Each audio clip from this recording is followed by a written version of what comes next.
que traigan su Biblia en esta tarde, la pueden abrir en el libro de los Jueces, capítulo 6. Nuestro tema se titula Dios habla en tiempos de crisis. Dios habla en tiempos de crisis.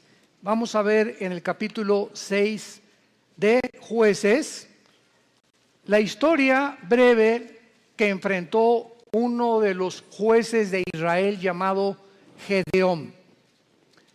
El libro de los Jueces, y esta es una característica increíble de la Biblia, que no se nos oculta los pecados de los más grandes hombres, ni tampoco se nos oculta los pecados de diferentes tribus o naciones que han a través del tiempo atravesado nuestra historia.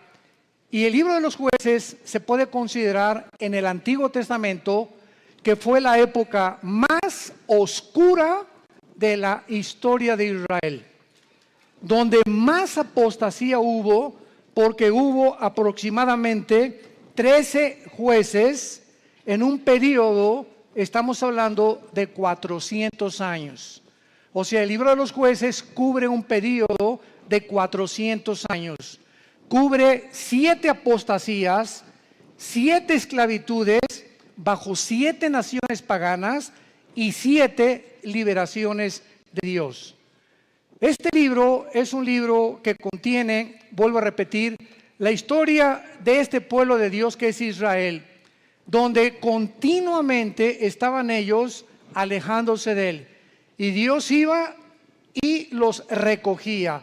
Pero siempre Dios tiene hombres o mujeres que Él escoge para que tú vayas a tu casa a traer a tu familia a la cruz, para que puedas traer a tu nación a la cruz, para que en tu escuela comiences a alborotar la escuela y a conseguir que en tu escuela se hagan conferencias, para que podamos alcanzar al mayor número de personas, para que en tu negocio, en tu consultorio médico, en tu bufete de abogados, en tus despachos de contaduría, en tu taller de carpintería, Dios nos llama a nosotros para que seamos luz.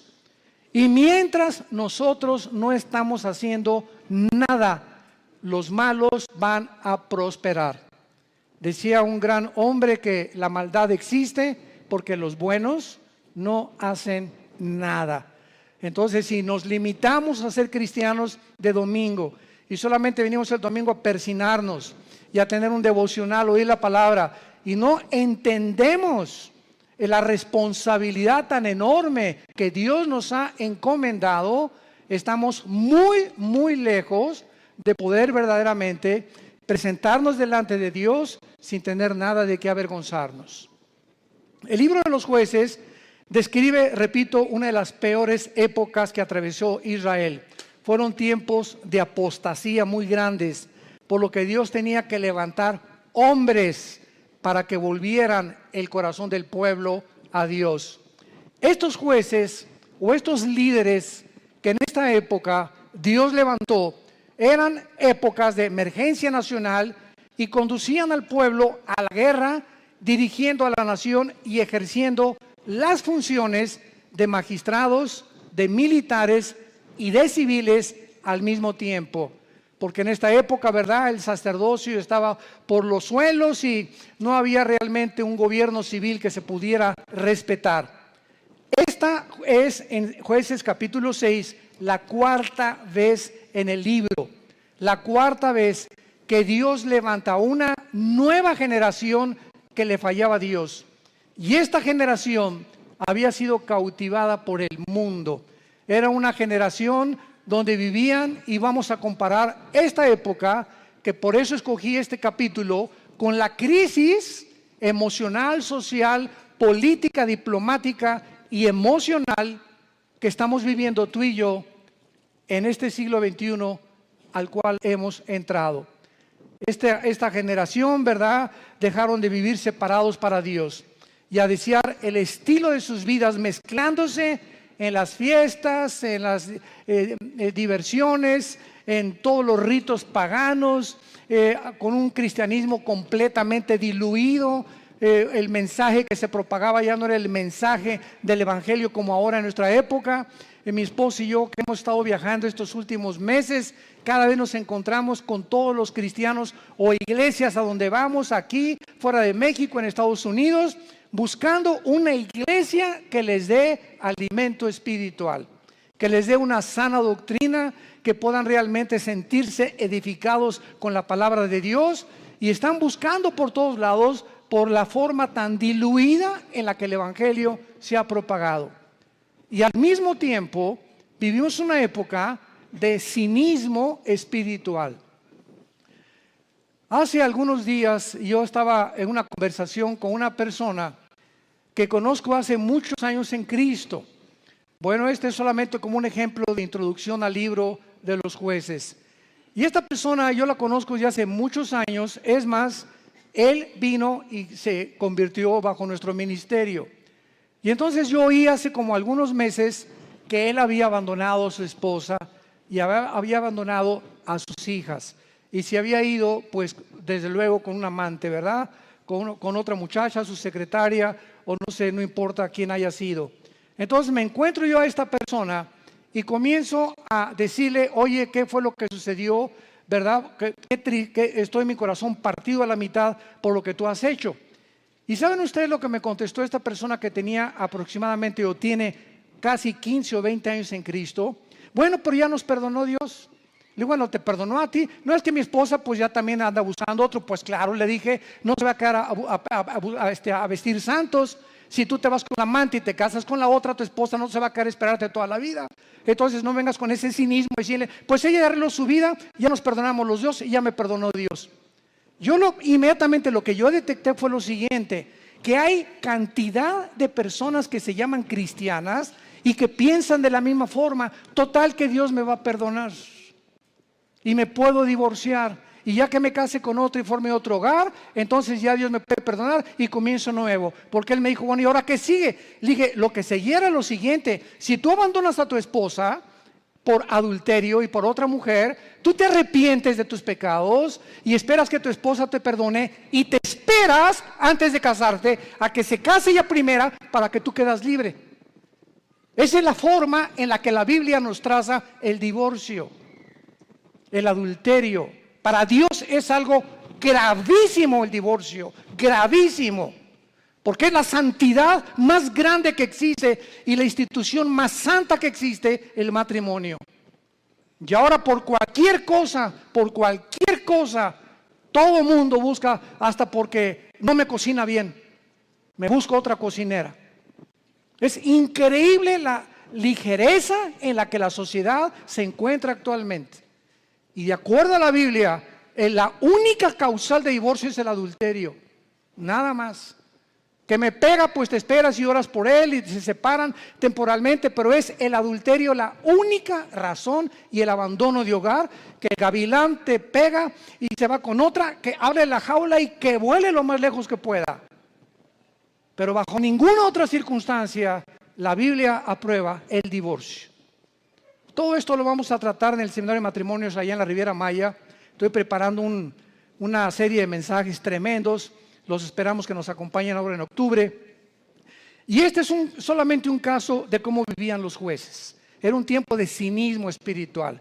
Era un tiempo en que todo lo tomaban a la ligera. Al cambio que Dios me perdona. Esto se llama tomar la gracia con libertinaje. Aprovecharse de la gracia de Dios y vivir una vida de libertinaje, pues al cambio que Dios me perdona. Vamos a ver estas crisis en la época de Gedeón. Capítulo 6, del 1 al 5, veamos el escenario en el que se encontraba Gedeón. Los hijos de Israel hicieron lo malo ante los ojos de Jehová, y Jehová los entregó en mano de Madián por 7 años. Recordemos que Madián era uno de los hijos de Cetura, la segunda esposa de Abraham. Cuando se murió Sara, se casó con Cetura y de ahí nacieron los madianitas. Lo podemos ver en Génesis capítulo 25. Entonces los madianitas eran primos hermanos de los israelitas o medios hermanos de los judíos. Y la mano de Madián prevaleció contra Israel. Y los hijos de Israel, por causa de los madianitas, se hicieron cuevas en los montes, cavernas y lugares fortificados. Pero pues sucedía que cuando Israel había sembrado, subían los madianitas y amalecitas, y los hijos del oriente contra ellos subían y los atacaban. Y acampando contra ellos, destruían los frutos de la tierra hasta llegar a Gaz. Y no dejaban que comer en Israel ni ovejas, ni bueyes, ni asnos.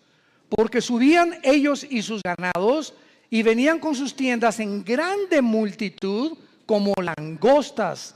Ellos y sus camellos eran innumerables, así venían a la tierra para devastarla. No cabe duda que podemos nosotros, con esta introducción, poder comparar la época en la que nosotros estamos viviendo y el paralelo tan grande que existía en los tiempos de Gedeón y nuestro tiempo actual. Vemos en estos primeros 5 versículos la primera clase de crisis. Estaban atravesando una crisis social y de mucha violencia. Israel se había abandonado de los caminos de Dios. Dios los entrega en manos a enemigos, porque esta es la forma como Dios trata con todos nosotros. Dice la Biblia que mientras estamos en la luz, 1 Juan capítulo 1, la sangre de Cristo nos limpia de todo pecado. Bajo la luz, el diablo, los demonios no pueden meterse con mi vida, ni con mis hijos menores de edad, porque estoy bajo la protección de Dios. En el momento en que nos movemos y regresamos a la dimensión de las tinieblas, que es donde Satanás tiene acceso, Satanás no tiene acceso a la luz. Dios es luz y no hay tinieblas en él. Entonces las tinieblas están relacionadas con el pecado. El momento en que tú pecas, o ya traes una mujer en tu mente que no es tu esposa, o ya metiste pornografía a tu casa, o ya comenzaste a hacer cosas que son desagradables a los ojos de Dios, sin que tú te des cuenta, si tú mantienes este tipo de vida, comienza el cerebro y las emociones a ser afectadas, y entonces viene lo que se llama el engaño, donde comienzas a engañarte, porque el pecado tiene el poder de engañarnos, y comienzas a convencerte que no estás tan mal. No, esa es una prostituta, esa sí está mal. No, yo no soy con mi compadre si es borracho, parrandero y jugador. Yo por lo menos estoy casado con mi esposa y tengo mis aventuritas, ¿verdad? De vez en cuando una canita al aire, pero de vez en cuando. Y Dios es un Dios que dice la Biblia, sus párpados nos examinan y nuestros caminos están delante de Él las 24 horas del día. Y cuando viene el engaño, cuando vienes tú a la iglesia a oír la palabra de Dios, como los domingos o los estudios entre semana que muchos de ustedes toman, o en el ITI, el propósito de Dios al exponernos a su palabra es abrirnos el entendimiento para convencernos de pecado. Siempre que hay un mensaje de la Biblia, hay algo que el Espíritu Santo usa que se llama la convicción de pecado, porque solo Él, ni el pastor, ni tu compadre, ni nadie te va a convencer que estás mal más que la palabra de Dios. Entonces nos exponemos a la palabra de Dios, y tú en esta tarde que escuchas tienes esta oportunidad en la que Dios te está hablando. Yo no sé tu vida. Muchos dicen, es que ¿quién le contó mi vida? Nadie me ha contado tu vida, ni te conozco, mosco. Entonces ese es un problema tuyo y con Dios, pero Dios usa la Biblia, y si tú cuando oyes la palabra de Dios no te arrepientes y sales por esa puerta igual que como entraste, viene lo que se llama la dureza del corazón, que se usa con la palabra porosis en el griego, que es cuando un carpintero o una persona que usa instrumentos de martillos y de cinceles está golpeando y golpeando hasta que te salen callos en las manos. Esto es un fenómeno muy interesante. Y cuando te salen callos, lo interesante que el callo no tiene células. Le metes al callo una aguja y no lo sientes, trátalo y vas a ver cuando te salga un callo, porque es tejido muerto.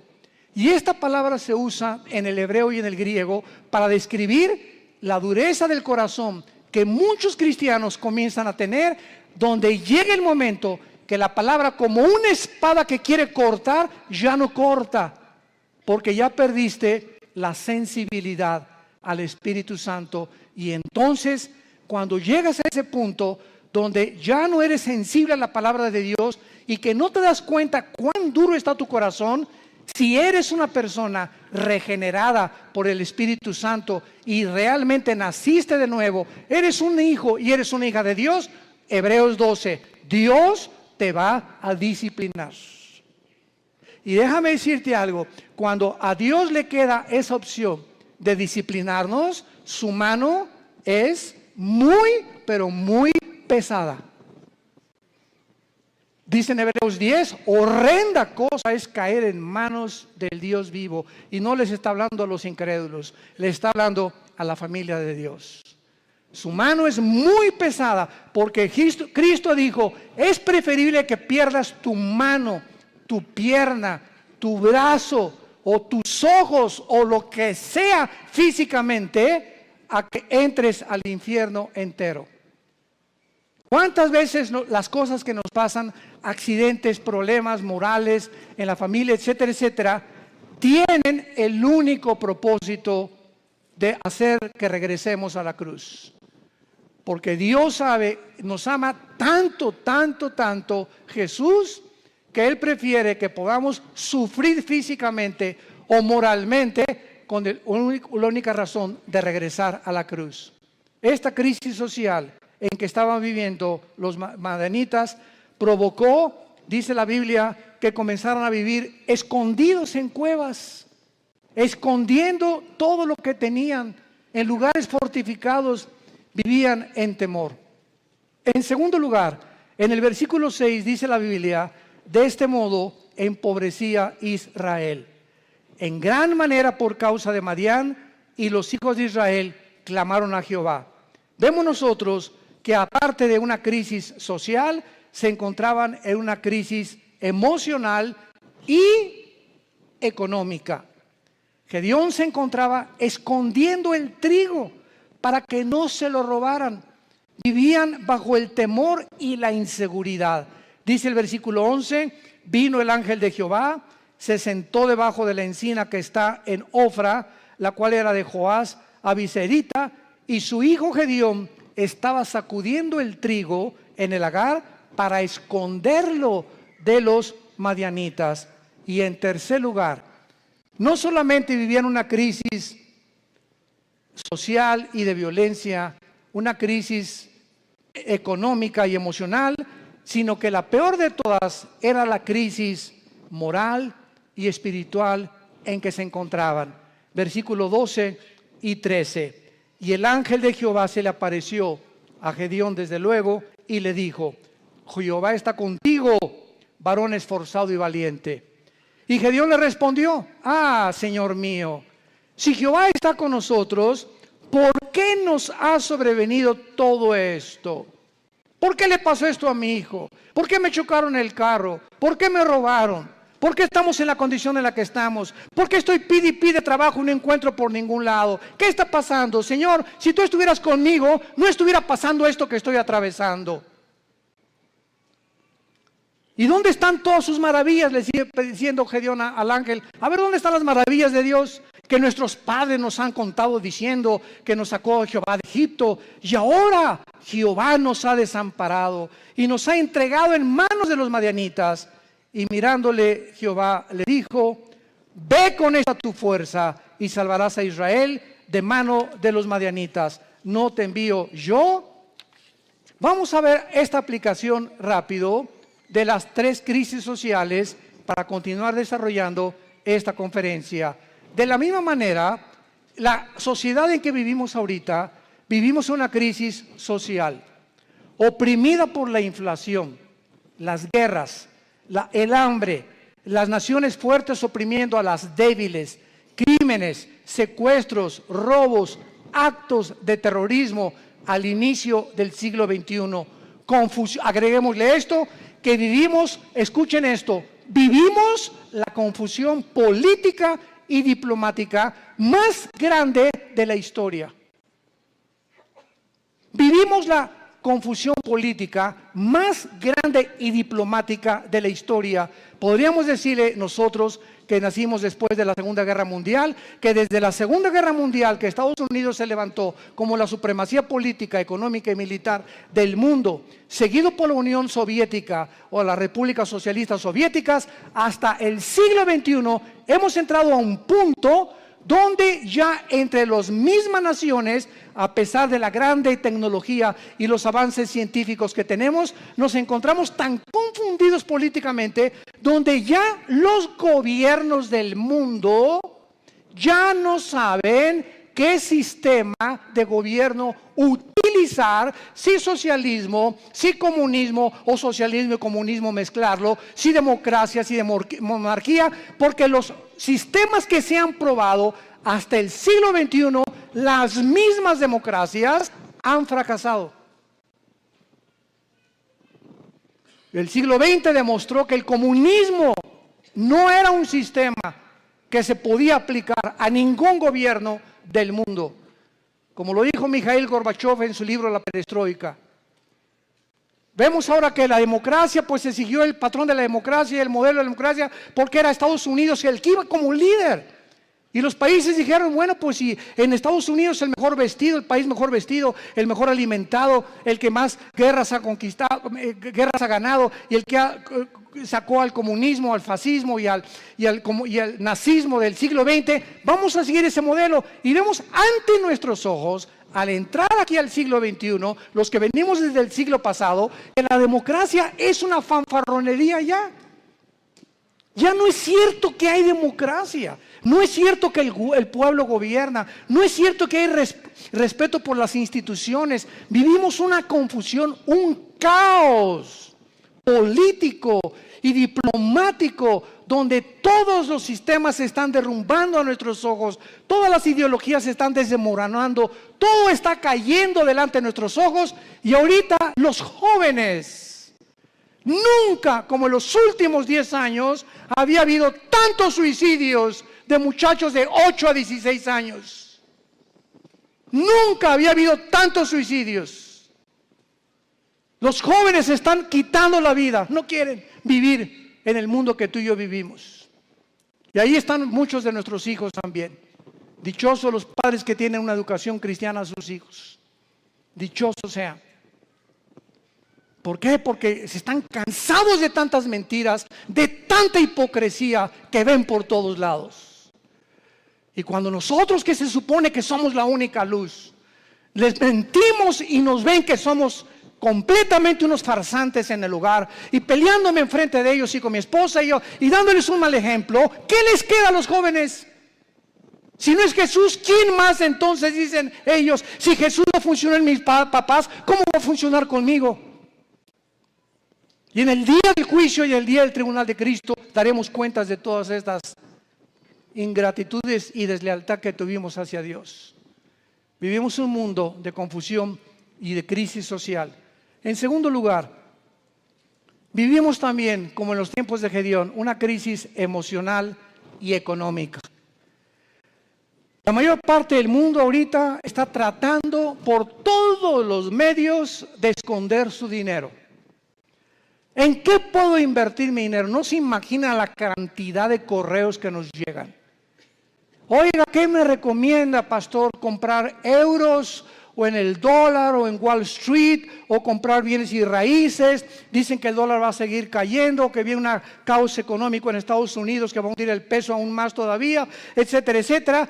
Y todas las cosas que comienzan a bambolearse, como dice en Hebreos 12, voy a sacudir los cimientos del mundo, la economía, la política, los temas, todo va a comenzar a bambolearse. Así vivimos un mundo donde comenzamos a ver que todo es inestable, todo, no hay nada firme, todo está cayéndose a nuestros ojos, la moral por los suelos, como lo vamos a ver también, la política, la economía, la ideología, todo. ¿Qué entonces hacemos los cristianos? Vivimos una época de crisis, ¿quién lo puede negar? ¿Qué vamos a hacer entonces con el dinero? ¿Vamos a estar igual que el mundo? preocupándonos en qué invertir, escondiendo el dinero debajo del colchón de la cama. Es la crisis en la que estamos viviendo, emocional y económica. Y tantos impuestos, vive la gente angustiada, temerosos, llenos de estrés. La clínica Mayo en Rochester, una de las clínicas más prestigiadas en medicina, el Hospital Hopkins en Inglaterra, de Estados Unidos, de las instituciones más prestigiadas en medicina, llegaron a un acuerdo el año pasado que la causa número 1 de problemas físicos en el ser humano actualmente y emocionales tienen una sola raíz. Ya no son ataques al corazón, entonces consecuencias, el problema y el peligro más grande que está asumiendo al mundo ahorita, robándole la salud, se llama el estrés. El estrés. Aún mismo el estrés te hace subir el nivel de tu colesterol y de tus triglicéridos. Así que si tú eres una persona que fuiste al médico y tienes más de 200 de colesterol arriba, o tu glucosa pasa de los 100 puntos, etcétera, etcétera, y tú dices, bueno, voy a entrar a una dieta, y crees que con la dieta se va a mejorar, claro que te va a ayudar, pero si no va acompañado con la paz en tu vida, y tú puedes estar comiendo todos los días lechuga y convertirte en el bunny books, en el conejo. No importa lo que puedas hacer, si tu vida no tiene paz y no tiene equilibrio y no tiene una estabilidad emocional, no importa lo que hagas, porque emocionalmente lo que descompone el organismo es el cerebro y la falta de paz. El estrés es un estado de angustia, de incertidumbre, que estás así, de enojo, de ira, de desconfianza en el mundo, andas como león enjaulado y se te atraviesa en el tráfico y quieres sacar la pistola y le recuerdas a la mamá y hasta a la abuelita le recuerdas cuando se atraviesan en el tráfico. Y llegas a la casa y estás igual. Entonces tú no vas a llegar a los 40, 50, 60 años de edad como una persona normal y vas a comenzar a padecer de enfermedades que tienes una buena dieta, pero te está descomponiendo tu estado emocional. ¿Por qué? Porque no tienes paz. Y hace 2000 años, Jesucristo nos dio la medicina para el estrés. Mateo capítulo 6, versículo 25 en adelante. Por nada estén afanosos. La vida es más que el alimento y el cuerpo más que el vestido. Miren ustedes a las aves de los cielos. Aunque tú en tu cerebro no lo puedas captar ni lo puedas dimensionar, los pajaritos, cada pajarito de cada campo, de cada bosque en el mundo, cada pajarito depende de mi Padre. Y Dios les puso a los pajaritos un chip para que nunca veas a un pajarito sembrar, para que nunca veas a un pajarito cosechar, y para que jamás vayas a encontrar que ningún pajarito nunca guardan su comida, no la almacenan en Banamex ni en Bancomer. Y sin embargo, vale un peso cada pajarito, 2 pesos, y si mi Padre los alimenta, ¿cuánto más ustedes, que di mi vida en una cruz, que resucité de los muertos, que cambié la historia, que me apareció más de 500 personas en los primeros meses y años de mi vida, y que vivo en el corazón de muchos de ustedes? ¿Cómo es posible que hayas llegado a ese punto donde dudes que te voy a dejar? Ahora que estábamos mi esposa y yo en Acapulco, no estábamos ni en la playa. Siempre que, igual cuando vamos a la Riviera Maya, ¿verdad? Lo que menos, ni a la alberca nos da tiempo de meternos, porque vamos a ministrar a la gente.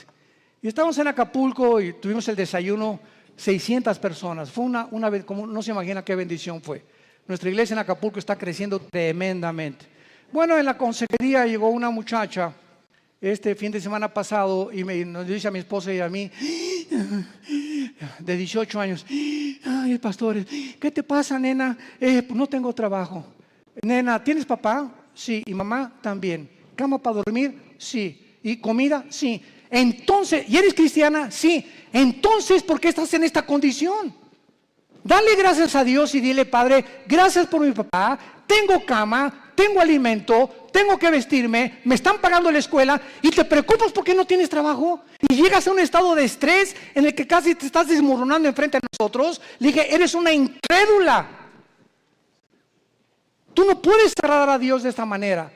El día que tú le des gracias a Dios por lo que tienes y no te fijes en lo que no tienes, Dios te va a dar el trabajo. Fíjense ustedes cómo somos, ¿verdad? ¿Cómo somos nosotros? ¿Cuántos refugiados salen ahorita de Siria? 6 millones. Velos en los periódicos, velos en los videos, con una maleta, con 3 cambios de ropa o 2 a lo mucho, con 3 o 4 chamaquitos detrás de ellos, sin saber qué país les va a abrir la puerta, sin saber si mañana van a dormir en la tierra, en un camión, si los van a matar. Y nos estamos quejando nosotros. Nos estamos quejando nosotros. ¿Será posible que seamos tan malagradecidos? Y siempre viendo lo malo, siempre no tengo esto y no tengo aquello, pero tienes vida y vives en un país libre, tienes padres, tienes una casa, tienes un petate donde echarte, tienes guaraches.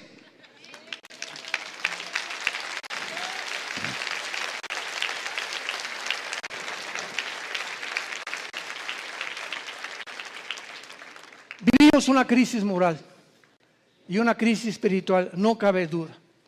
Y tenemos que entender que no es como comenzamos, recuerda esto, sino como terminamos lo que vale delante de Dios. Como este muchacho que comenzó muy bien, 20 años discipulándolo, ya se va con una otra chamaquita y deja a su esposo y todo. Le digo: recuerda que no es como comenzaste, es como terminaste. Y estás terminando mal. Le dije: vas mal y vas a acabar mal. Comenzaste muy bien, pero todo aquello que tú hiciste no te será tomado en cuenta. Porque lo que importa es cómo llegamos a la meta. Lo que va a contar delante de Dios. Pues hice un asilo para ancianos y hice un orfanatorio para niños. Eso fue del pasado. Hoy, si tú mueres, hoy en la noche, ahorita saliendo te atropella un camión, se te avienta encima un camión de 10 toneladas. Y te da como tortilla aplastado y llegas al cielo ahorita mismo en la tarde. ¿Qué le vas a decir a Dios? ¿Qué hiciste con tu vida? Lo alabaste, lo bendeciste. ¿Cuánto de tu tiempo se lo dedicaste a Él? ¿A cuántas personas les hablaste de Jesús? ¿A cuántas personas de tu familia ya has traído a la cruz? Hoy, ¿qué es tu vida? Tú no sabes si hoy es el último día que vivimos. Nadie lo sabe. En Hebreos capítulo 6 hay una exhortación muy fuerte y se nos dice, Hebreos 6, 11 y 12. Pero deseamos que cada uno de ustedes muestre la misma solicitud hasta el fin. Otra vez, no es como comenzamos, sino mantener el mismo ritmo. Por eso se compara la vida cristiana con los maratones en Hebreos 12, que corramos de tal manera que alcancemos el premio. Entonces, no es solamente como comenzamos, sino mantener el ritmo, y vienen los ánimos, y vienen las tormentas, y vienen las lluvias, y problemas, y el dólar, y el petróleo, y las guerras, y nada te apachurra, nada te amedrenta, pues ya estoy con las cosas, ya me quiero morir. No, de todas las cosas, el espíritu que Dios nos ha dado es un espíritu de poder, es un espíritu de amor, de dominio propio. Pero cuando tú te despegas de este libro y cuando tú abandonas a Dios, viene como una catapulta, como un huracán, como un tsunami, todos los problemas en tu vida, y no tienes fuerzas para poder soportarlo, ni para poder resistirlo, y te vienes al suelo, y te emborrachas, y te drogas, y abandonas a tu esposa, y comienzas a buscar las salidas fáciles, porque no tuviste el poder que no le dijiste al Espíritu Santo que te fortaleciera. Y por eso muchos de ustedes viven una crisis moral, de depresión y de estrés, porque no es cierto que creen en Jesús. Se han soltado de Jesús, y en este tiempo de crisis el corazón está siendo probado. Dios nos está probando en esta época, porque escúchenme, somos la última generación que estoy seguro que nos vamos en el arrebatamiento de la iglesia. Y por ser la última generación nos va a pasar por el fuego Dios. por el fuego. Y las pruebas van a demostrar cuántos realmente eran hijos e hijas de Dios. Deseamos que cada uno de ustedes muestre la misma solicitud para plena certeza de la esperanza, a fin de que no se hagan perezosos, sino imitadores de aquellos que vean las dos cosas y los dos elementos indispensables, la fe y la paciencia, heredan las promesas. Si tú no confías en Dios y no eres paciente con Dios, tus anhelos, tu destino, tus sueños, tu visión, lo que tú quieras para tus hijos, para tu matrimonio y para tu negocio, no lo verás realizado porque te diste por vencido. Porque tiraste la toalla. Porque dijiste, no, ya, avienten la toalla, paren la pelea. Ya no aguanto tanto trancazo. Y estamos en un mundo donde vemos los campos llenos de cristianos amargados.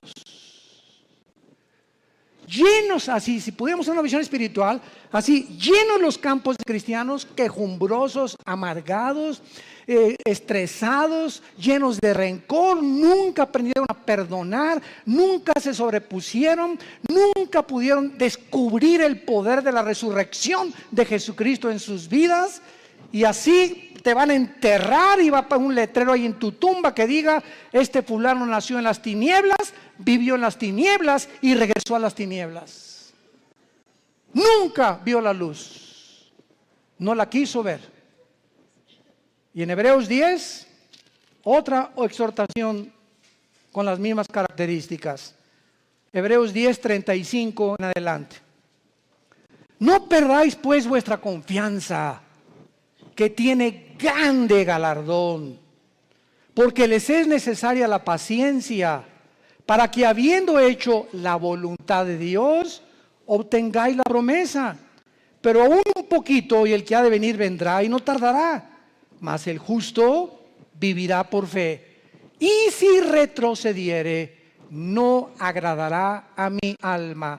Pero nosotros no somos de los que retroceden para perdición, sino de los que tienen fe para preservación del alma.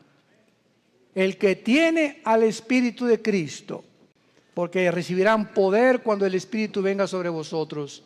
El que realmente ha nacido de nuevo, el que ha sido regenerado en su naturaleza y se le ha impartido la naturaleza divina dentro de su alma, esa persona puede caer y puede decir con Pablo, estamos en problemas, pero no desesperados. Estamos con muchas adversidades, pero no angustiados. Perseguidos, mas no desamparados. Derribados, pero no destruidos. Llevando por todas partes la muerte de Jesús en nuestros cuerpos, para que la vida de Jesús se manifieste a través de nuestros cuerpos mortales. Esta es la expresión de un hombre de Dios. Un cristiano verdadero tiene problemas, pero nunca llegará a la angustia. No tengo trabajo. ¿Qué voy a hacer? Nunca llegarás a ese punto de sentirte arrinconado donde no ves ninguna ventana, el mundo se te cerró, todo es tinieblas, porque no puedes ver a través de esas tinieblas, simplemente porque no quieres verla, porque no es cierto que crees en el poder de la resurrección del Hijo de Dios. Decía en Filipenses 2 Pablo, todo lo que antes lo tenía por ganancia, lo tengo por basura, con tal de conocerle y ser semejante a él en su muerte, y con el fin de poder conocer el poder de su resurrección.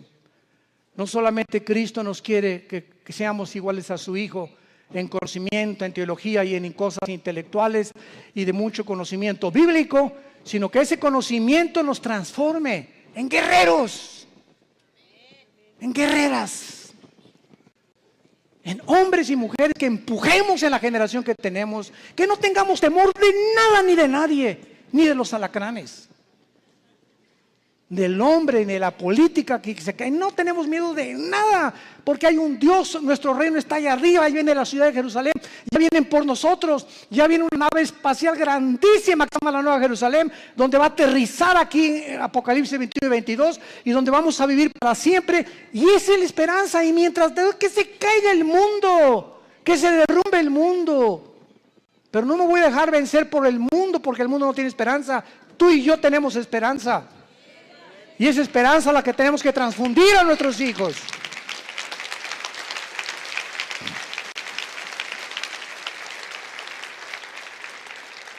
No caigamos en lo que al principio Gedeón estaba cayendo. Si Dios existe, ¿por qué me está sucediendo esto? ¿Por qué Dios no me sale de mis problemas? ¿Por qué me permitió Dios que me casara con esta persona? ¿Por qué Dios me ha abandonado? Cuando entramos en ese punto de depresión, es tan difícil que podamos nosotros salir de él.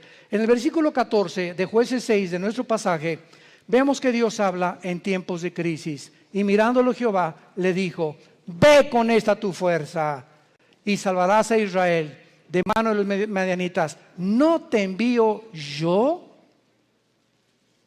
Ante todos estos cuestionamientos de inseguridad, ese es el problema. Que estamos viendo alrededor lo que el mundo, las noticias y cómo el mundo se está desmoronando ante nuestros ojos, pero no vemos el poder que tenemos dentro del Espíritu Santo. ¿Por qué creen que Dios nos dio el Espíritu Santo? Dice, les daré poder, porque no lo tenemos. Y es un espíritu de poder, es un espíritu que nos va a hacer sobreponernos a todo lo que atravesemos. Aunque pasemos por el fuego no nos quemará, por el agua no nos ahogaremos. Y aunque un ejército nos rodea a nuestro alrededor, Jehová es mi luz, mi salvación y mi esperanza. No temeré de nada ni de nadie, Él es mi pastor, nada me faltará. Aunque ande en valle de muerte, no tendré miedo de nada ni de nadie. Y todo este espíritu y toda esta capacidad que tenemos dentro es precisamente para vencer al mundo. Y dice 1 Juan capítulo 5, todo el que es nacido de Dios vence al mundo. Y esta es la fe que ha vencido al mundo, nuestra fe. Entonces tenemos que entender, si no somos vencedores y somos un grupo de cristianos tirados, quejumbrosos, tirándose, ni hacen almas y te dejas llevar con todas las malas noticias del mundo y por acá y por allá, simplemente es porque te has desconectado de la fuente de energía. Porque separados de Él, nada podremos hacer. De la misma manera, Dios te habla y te dice lo mismo. Te he llamado para enviarte a tu familia. ¿Por qué crees que te salvé, dice Dios en esta tarde? ¿Por qué crees que tú fuiste el primero en tu familia en conocerme? Vas a llegar con tu familia, y si son religiosos, o son mormones, o son masones, o son musulmanes, no importa, todos venimos de familiares con diferentes ideologías. Y Dios toma a una persona en la familia para iluminarla, para darnos el conocimiento. Así comenzamos en nuestra propia familia. En la familia de nosotros comenzamos con mi hermano Alejandro, que es el director del Instituto Teológico Internacional. 2 años después me convertí yo, después mi hermana, mi mamá, mi abuela, que fue presidenta de la Acción Católica 35 años, la viejita se convierte a los 82 años. Que fue la que murió a los 93 años, Dios la tenga en su presencia.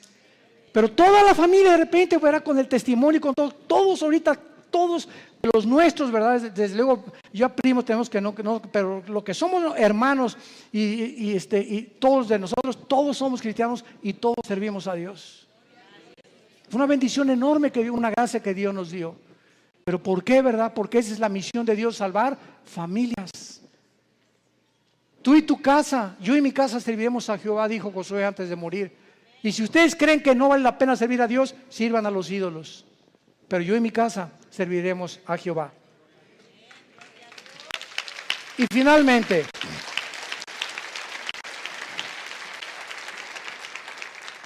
Gedeón le responde a Dios, versículo 15 y 16. Entonces le respondió: Señor mío, ¿con qué salvaré yo a Israel? He aquí que mi familia es pobre en Manasés, y yo el menor en la casa de mi padre. Jehová le dijo: ciertamente yo estaré contigo y derrotarás a los madianitas como a un solo hombre. ¿Has tú también argumentado igual con Dios? Señor, pero ¿Cómo salvaré a mi familia? ¿Cómo les puedo testificar si soy débil? ¿Cómo me pones a mí de maestro de escuela dominical si con trabajo sé enseñar? ¿Cómo me quieres mandar a mí de misionero si tengo miedo de los afganistanes y ahí en Venezuela? ¿Cómo me mandas a mí de estas cosas? Y siempre estamos viéndonos nuestras capacidades. Siempre estamos viendo lo que nosotros podemos o no podemos hacer. ¿Cómo no me van a mí escuchar si en mi clase les hablo? Soy tartamudo, Señor. No veas tu tartamudez, no veas tus discapacidades, no veas tus debilidades, velo a Él. Eso fue lo que Moisés le dijo también. ¿Cómo me mandas a Faraón? Y le dijo Dios, ¿qué no hice yo el oído, no hice yo la boca? No tengas miedo, vas en mi nombre y yo te daré el poder y la capacidad que ni siquiera conocías, porque cosas que están ocultas y que no han consumido el corazón del hombre y que el hombre no ha conocido son las que Dios tiene escondidas y guardadas para los que le aman y creen en Él. Ve, sé valiente, ve con tu familia, sé valiente con tus amigos, sé valiente en tu trabajo, háblales del Señor, háblales de Cristo. Tú no te imaginas, cuando acabes de hablar, te vas a preguntar, ¿fui yo? Así es, comenzamos a desconocernos. Yo antes de subir un púlpito, ¿verdad? Estuve 3 años de misionero primero en la sierra. Ahí comencé yo de misionero, lo comentaba ahorita en la mañana al pastor César. Durmiendo en pisos de adobe entre Oaxaca y Guerrero, en la Costa Chica, en la Costa Grande, del 77. Este año, con la gracia de Dios, cumplo 40 años de servir a Dios. Este año. Gracias a Dios. Pero comenzamos. Dormíamos en ladrillos, envueltos en periódicos. Me dio malaria, me dio tifoidea 2 veces, temperaturas de 40 grados. Si no había un doctor por ahí, yo no estaría vivo ahorita. Y en esos 3 años yo entiendo ahora que es la forma en la que Dios me quería forjar para que ya entrara yo al ministerio en el 79 con el grupo de Luis Palau. Ya en el 81 formamos Vida Nueva para México, ya comenzamos las iglesias en los 80s, pero ha sido unas etapas y un proceso de quebrantamientos, de humillaciones, de pobrezas. No teníamos ni para comer, comíamos lo que arrancábamos de los árboles, lo que yo pescaba ahí en Acapulco. Era una crisis tremenda y todo ese tiempo fue un tiempo de prueba, de quebrantamiento delante de Dios. Pero sabe una cosa, cuando uno pasa eso, uno pierde el miedo, el temor a ser pobre. Porque si ya pasaste por eso, ¿verdad? Hay aquellos de los pirruration. Pero cuando uno fue pobre, y pero pobre, que duermes en un piso de adobe y no tienes ni siquiera un cojín donde poder dormirte, ya no le tienes miedo a la vida. Le pierdes el miedo a la vida. Porque sabes que sobre cualquier cosa lo peor que te pueda pasar es eso. Y más de allá, la muerte. Y para nosotros es ganancia. Y finalmente, Gedeón, una vez que él comienza a adquirir conciencia de que no es él y que es Dios el que le ha llamado, vemos nosotros que Gedeón en el versículo 18, lo primero que hace es, le dice al ángel de Jehová, que era Cristo desde luego, ven a mi casa y te voy a poner ofrenda. Y él respondió, esperaré que vuelvas.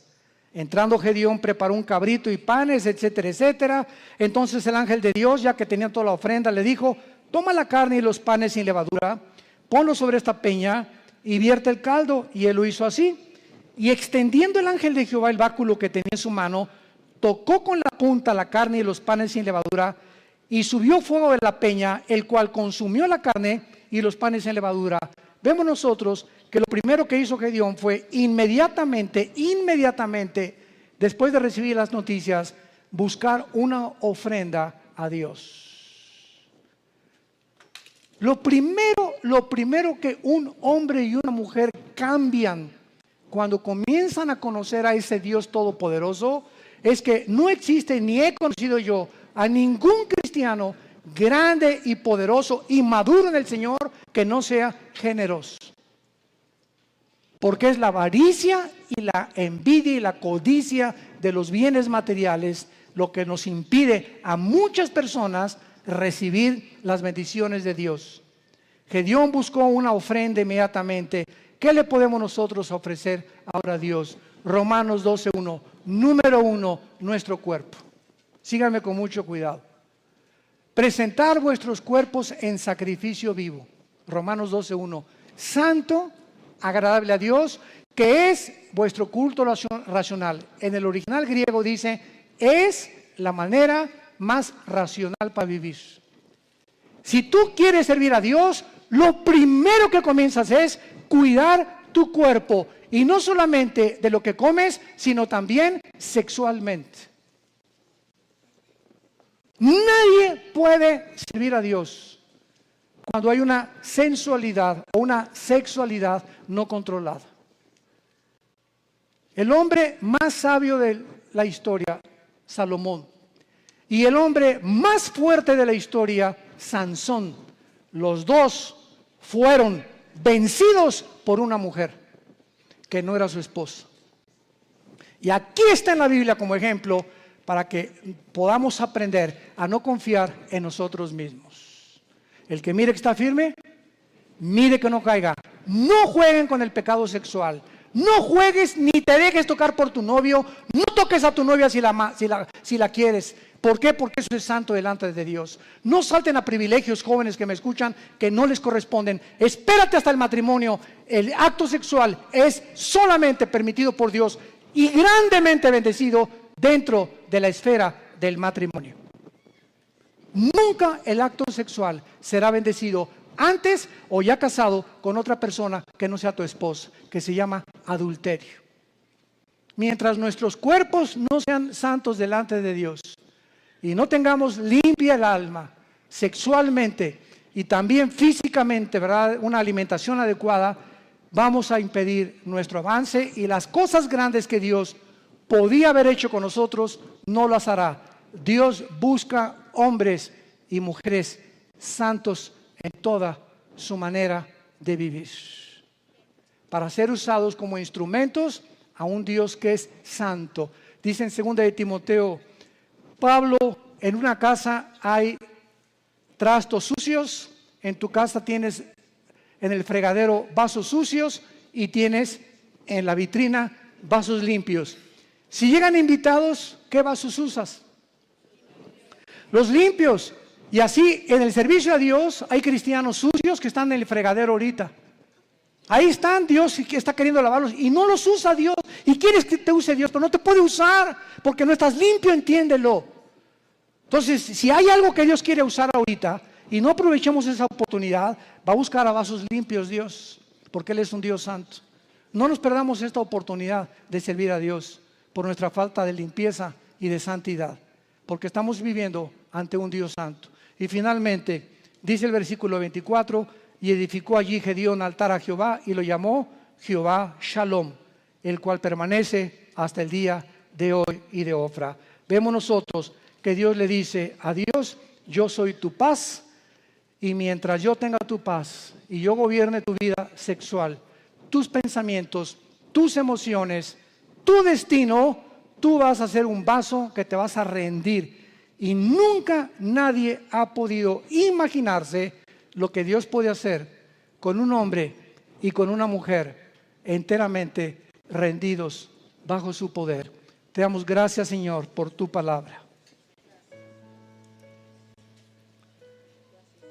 Gracias, Señor, porque esta es la paz que podemos tener en medio de cualquier crisis.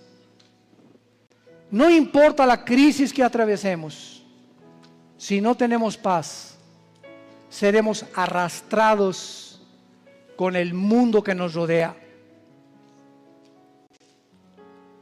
Es de la paz que tú necesitas también, y entonces vas a entender que Dios te dice, no temas, yo estoy contigo.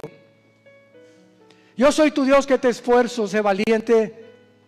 Nunca te dejaré, nunca te abandonaré. Vas a entender que Él es suficiente. No necesitamos nada ni nadie más que a Él. Su poder con el que hizo el universo nos levantará, nos fortalecerá siempre. Que te pide que le entregues tu vida completamente en sacrificio santo, agradable a Dios, y que necesitas hacer la paz con Él en esta tarde si no la tienes. Dice el libro de Job 22:21, amístate ahora con Él y por ello te vendrá la paz. Haz a Jesús tu amigo y vas a conocer una paz que sobrepasa el entendimiento, que guardará tus pensamientos y tu corazón en medio de cualquier crisis que atravesemos, porque Él es Jehová Shalom, el Señor nuestra paz. En el nombre de Jesús. Amén. En esta tarde, César, vamos a hacer el llamado, hacer el llamado ahorita para muchos de ustedes que no han recibido a Cristo, pero les pido que se pongan de pie para que recibamos esta bendición pastoral antes de que se vayan a sus hogares. Con todo tu corazón, con todas tus fuerzas, con toda tu mente, recibe esta bendición. Dios bendiga tu vida. Oh Dios, dile en tu corazón, sí, Señor. Dios bendiga tu matrimonio. Dios bendiga a tus hijos. Dios bendiga a tus padres, a tus hermanos, tus animales domésticos. Dios bendiga tu trabajo, tu entrada y tu salida. Dios ponga sobre ti su paz, que guarde tus pensamientos y tu corazón, que seas lleno de todo conocimiento y sabiduría que viene de lo alto, y el Dios de esperanza que te llene de todo gozo y de paz en el creer, para que abundes en esperanza por el poder del Espíritu Santo. Les bendecimos en el nombre que es sobre todo nombre, en el nombre de aquel que mora dentro de nosotros, que vive dentro de nosotros y que nos dice: estoy contigo todos los días de tu vida hasta el fin del mundo. Sé fiel hasta la muerte y recibirás la corona de la vida. Amén. Que Dios los bendiga. Vida Nueva para el Mundo se sostiene y propaga el mensaje de salvación de Jesucristo. Gracias a Dios, provee recursos para crear una comunidad y organización sana. Llevemos juntos el Evangelio de Jesucristo al mundo entero. Realizamos eventos, seminarios, congresos y diferentes programas para dar a conocer el mensaje de salvación y el poder de nuestro Señor, transformando y edificando vidas de mujeres, hombres, niños alrededor del mundo. ¿Qué pasa cuando decides hacer tu donativo? Aunque no puedas llevar la palabra personalmente a todo el mundo, de esta forma lo estás haciendo. Con tus donativos o aportaciones, estás sembrando y formando parte de lo que Dios está haciendo en su obra. Estás ayudando a traer luz a la oscuridad, paz al conflicto y esperanza a los que no tienen ninguna. Dona desde México.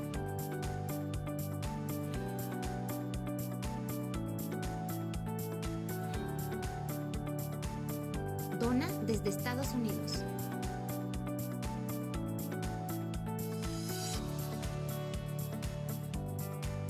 Para el resto de donaciones de otras partes del mundo, www.vidanuevaparaelmundo.org.mx/dona. Estamos cumpliendo la gran comisión. Por tanto, vayan y hagan discípulos a todas las naciones, bautizándolos en el nombre del Padre, del Hijo y del Espíritu Santo, enseñándoles que guarden todas las cosas que les he mandado. Y he aquí que yo estoy con ustedes todos los días hasta el fin del mundo.